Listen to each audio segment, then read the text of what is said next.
의심 속에서 길을 잃은 사람에게 이 영상을 전합니다. 갑작스러운 불안이 이유 없이 밀려올 때가 있습니다. 믿으려 해도 마음은 무겁고 머릿속은 복잡하며 기도는 공허하게만 느껴집니다. 그럴 때 하나님이 정말 계신 걸까 하는 의심이 당신의 마음 한구석을 파고듭니다. 신앙생활을 오래 해왔어도 이런 순간은 찾아옵니다. 믿음은 견고한 것 같지만 감정은 요동치고 상황은 전혀 나아지지 않으며 하나님의 음성도 들리지 않습니다. 그때 당신은 혹시 나만 이런 걸까 하는 외로움에 잠기게 됩니다. 그러나 기억해야 할 것이 있습니다. 믿는 자도 의심할 수 있습니다.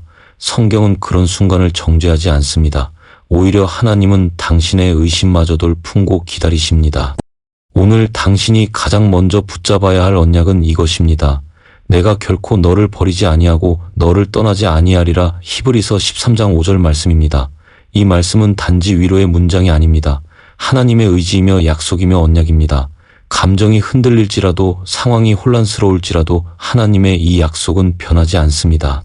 당신이 주저앉아 울고 있을 때도 입술로는 기도하지 못하면서 마음속으로만 주님 어디 계시냐고 외칠 때도 하나님은 여전히 곁에 계십니다.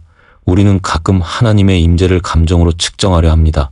그러나 하나님은 당신의 느낌이 아니라 약속으로 역사하십니다. 당신이 느끼지 못해도 하나님의 약속은 실제입니다. 어두운 방 안에 불이 꺼졌다고 해도 해는 여전히 떠 있는 것처럼 보이지 않아도 하나님의 언약은 여전히 유효합니다. 그러니 의심의 어두운 파도 속에서 오늘 이 한 가지 언약만은 붙드십시오. 나는 결코 너를 버리지 않는다. 이것이 하나님의 첫 번째 음성입니다. 당신의 앞이 완전히 막힌 것처럼 느껴질 때가 있습니다. 기도에도 응답은 없고 말씀을 펴도 와닿지 않으며 사람들의 말도 위로가 되지 않습니다. 삶이 정체된 것 같고 시간만 흘러가는 상황에서 당신은 이렇게 묻습니다. 정말 하나님이 나를 인도하고 계신 걸까?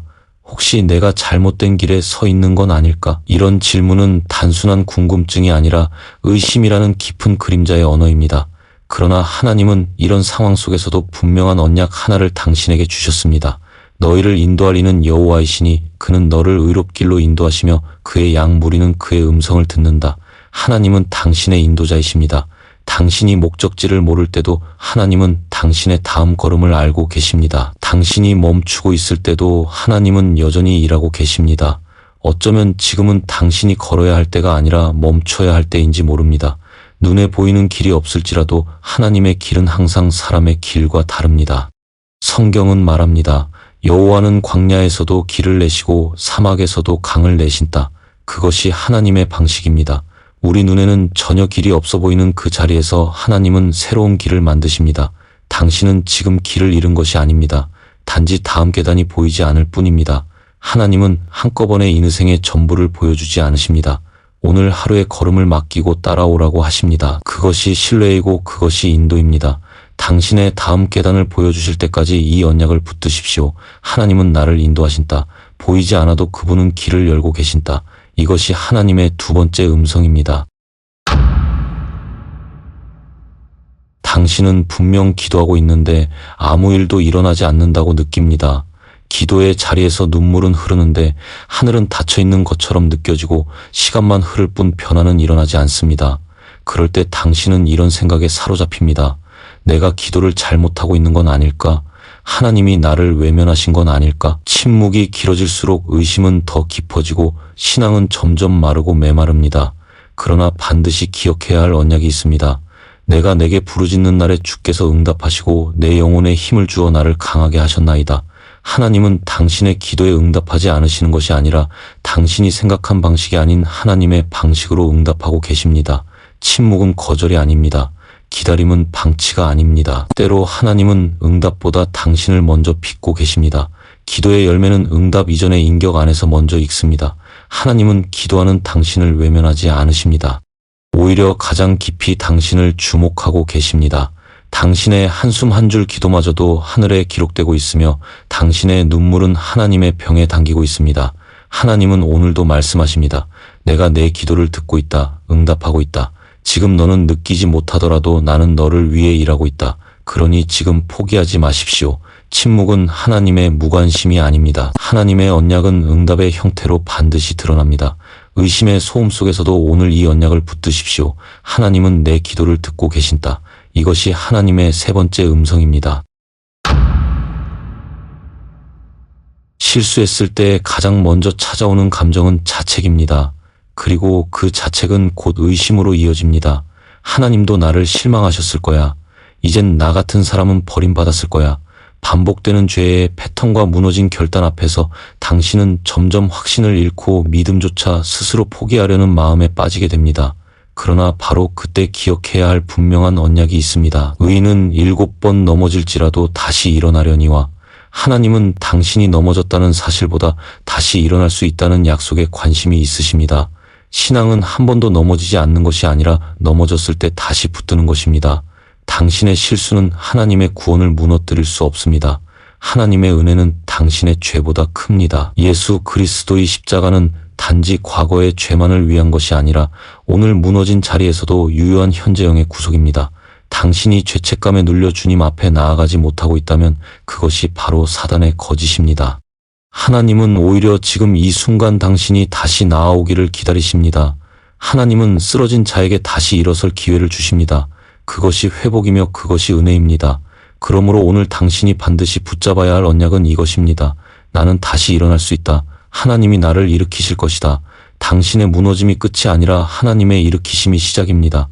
이것이 하나님의 네 번째 음성입니다. 세상에서 가장 깊은 고통은 이침입니다.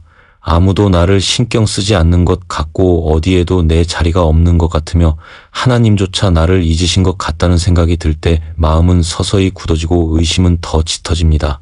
누군가에게는 인의생이 멈춘 것처럼 느껴질 수 있습니다. 다른 사람들은 달려가고 있는데 나는 여전히 같은 자리에 서 있는 것 같고 기도도 응답도 없이 긴 침묵만이 내 곁에 남아있을 때 당신은 하나님께 이렇게 묻게 됩니다. 주님 혹시 저를 잊으신 건가요? 그러나 바로 그 질문에 대해 하나님은 오래전부터 분명히 말씀하셨습니다. 여인이 어찌 그 젖먹는 자식을 잊겠으며 자기 태에서 난 아들을 긍휼히 여기지 않겠느냐. 그들은 혹시 잊을지라도 나는 너를 잊지 아니할 것이라.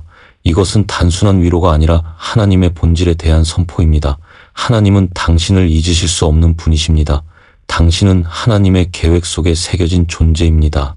아무리 당신의 감정이 흔들리고 삶의 속도가 느려도 하나님의 기억 속에 당신은 지워진 적이 없습니다. 하나님은 당신을 기억하십니다. 당신의 눈물의 이유도 알고 계시고 당신이 말하지 못하는 상처의 뿌리도 알고 계십니다. 그리고 잊지 않으실 뿐만 아니라 반드시 회복의 때를 예비하고 계십니다. 하나님의 타이밍은 사람의 시계보다 느려 보이지만 훨씬 정확합니다. 그러므로 오늘 당신이 붙잡아야 할 다섯 번째 언약은 이것입니다. 하나님은 나를 잊지 않으신다. 나는 하나님의 기억 속에 있다. 그것이 당신이 지금 견딜 수 있는 이유이며 앞으로 나아갈 수 있는 근거입니다. 이것이 하나님의 다섯 번째 음성입니다. 당신은 지금의 고통이 도무지 의미 없다고 느껴질 수 있습니다. 왜 나에게 이런 일이 일어났는지 이해되지 않고 내가 뭘 그렇게 잘못했기에 이런 시간을 보내야 하는지 억울하고 답답할 수 있습니다. 그런 마음이 깊어질수록 하나님에 대한 신뢰는 흔들리고 결국 의심으로 번져갑니다. 하나님이 살아계시다면 왜 이런 고통을 허락하셨을까? 정말 나를 사랑하신다면 왜 이렇게까지 기다리게 하실까? 그런 질문 앞에서 당신의 마음은 점점 차가워지고 예배는 형식이 되며 말씀은 더 이상 살아있는 음성으로 들리지 않게 됩니다. 그러나 그런 순간에도 반드시 붙잡아야 할 언약이 있습니다. 하나님을 사랑하는 자 곧 그 뜻대로 부르심을 입은 자들에게는 모든 것이 합력하여 선을 이루느니라. 이 언약은 하나님이 당신의 삶을 단 하나도 허투루 다루지 않으신다는 약속입니다. 당신의 지금의 눈물도 의미가 있으며 고통 속에서 만들어지고 있는 인내도 결코 헛되지 않습니다. 당신이 당한 이 상황은 단순한 우연이나 불운이 아닙니다. 하나님의 계획 안에서 사용될 재료이며 결국 당신의 영혼을 단단하게 하고 더 깊은 곳으로 이끄는 도구입니다. 지금은 이해되지 않더라도 시간이 지나고 나면 당신은 분명히 고백하게 될 것입니다. 그때 그 일이 있었기에 지금 내가 여기까지 왔노라고. 하나님은 절대 실패하지 않으시며 어떤 파괴도 회복의 도구로 바꾸시는 분이십니다. 그러므로 오늘 당신이 붙잡아야 할 여섯 번째 언약은 이것입니다. 이 모든 고통은 결코 헛되지 않다. 하나님은 이것도 선으로 바꾸실 것이다. 이것이 하나님의 6번째 음성입니다.